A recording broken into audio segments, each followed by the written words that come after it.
Dear students, welcome to today's class. In the last video, I talked about poetic devices. Today, I am going to throw light on figures of speech. First of all, we should know what are figures of speech. A figure of speech is a word or a phrase having different meaning than its literal meaning. In other words, it is a particular kind of device that extends beyond the literal meaning of the words used, creating a figurative meaning. Poets make use of a number of figures of speech to enhance the beauty of language, to give a deeper sense of something in a few words. First of all, let us talk about simile. Simile is a comparison between two unlike things but having some common feature with the words as or like. For example, her eyes are as blue as sapphires. It means the girl's eyes are compared to sapphires, and the common feature between the eyes and sapphires is their color, that is blue. Another example, she is like a fairy. It means the girl's beauty has been compared to that of a fairy. I would like to quote one example from My Mother by Dr. APJ Abdul Kalam.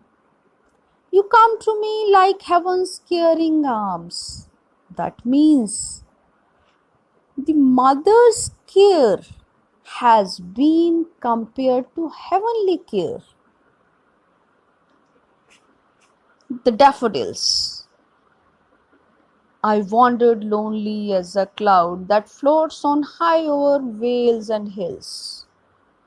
The poet compares himself to a cloud who is wandering aimlessly.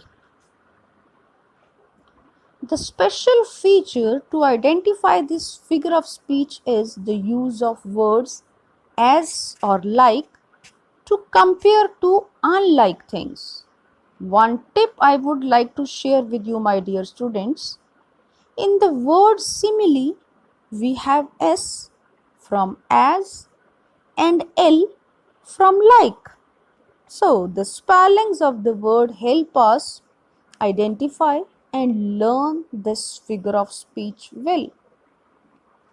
This is a fact that similes make language colorful and interesting. The next figure of speech is metaphor. A metaphor is a figure of speech that makes an implied or hidden comparison between two things that are unrelated but which may have some common qualities.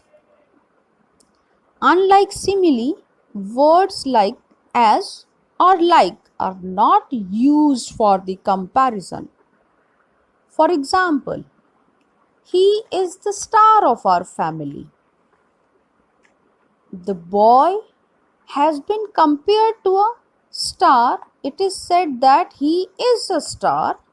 There is no use of as or like. That's why it is a metaphor. If it was, he is like a star of the family, it would have been a simile.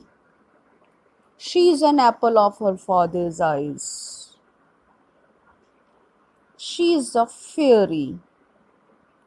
Remember, my dear students, while quoting the examples of simile, I said she is like a fairy. Dear students, this is what makes simile and metaphor different. Next, let us talk about irony.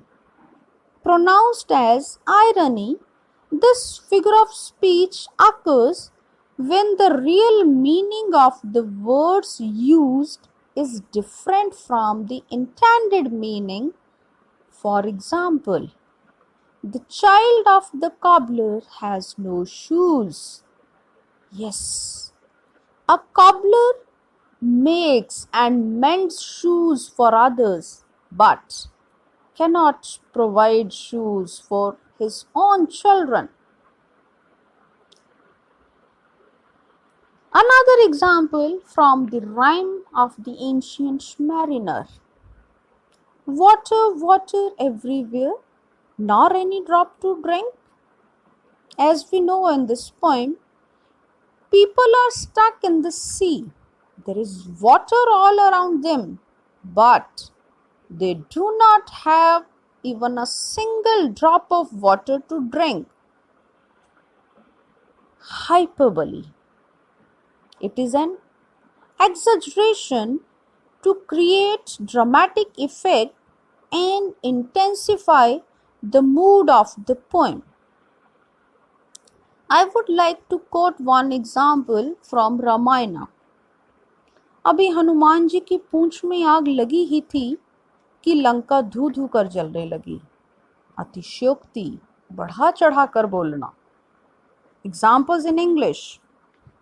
This bag weighs tons. The old man is older than the Himalayas. How can it be possible? Even 100+ person cannot be older than Himalayas. I met my childhood friends after ages. Again, exaggeration. I would like to share with you a tip. Sometimes even wrong is right.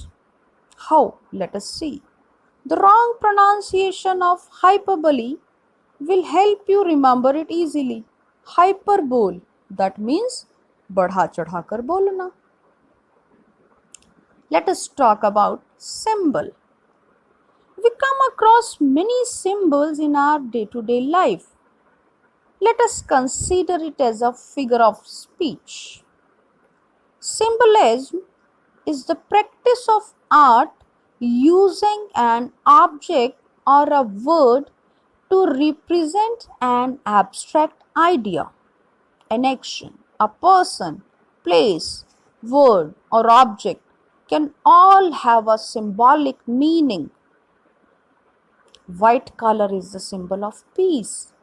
Saffron, the most favorite color of our freedom fighters, is a symbol of sacrifice. In poetry, the best example of this device is the poem The Road Not Taken by Robert Frost. Two roads diverged in yellow wood, and sorry, I could not travel both.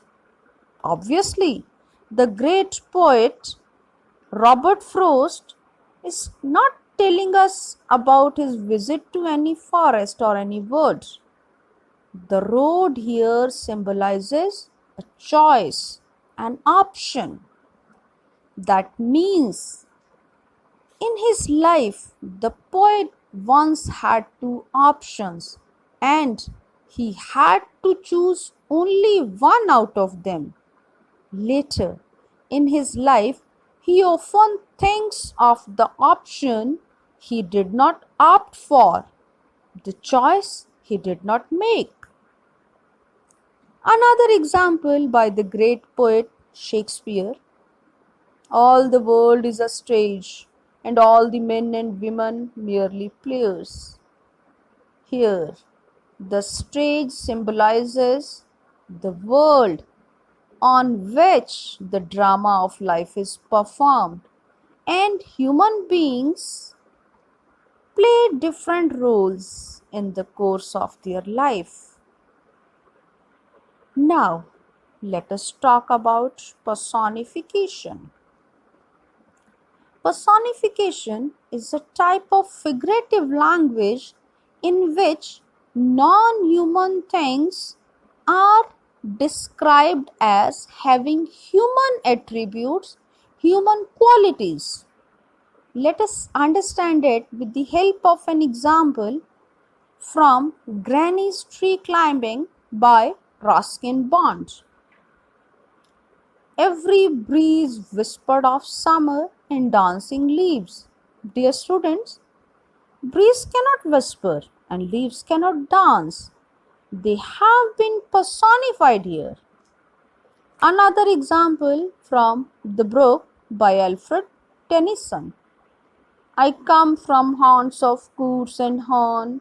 I make a sudden sally. The whole poem is basically an autobiography of Brooke, how its journey begins and what obstacles it meets on the way and how finally it goes to a sea. So this poem is an autobiography of Brooke. The brook has been given human attributes here. Remember, this is one of the best examples of personification. The poem The Brook. Bye for now. See you soon. Thank you.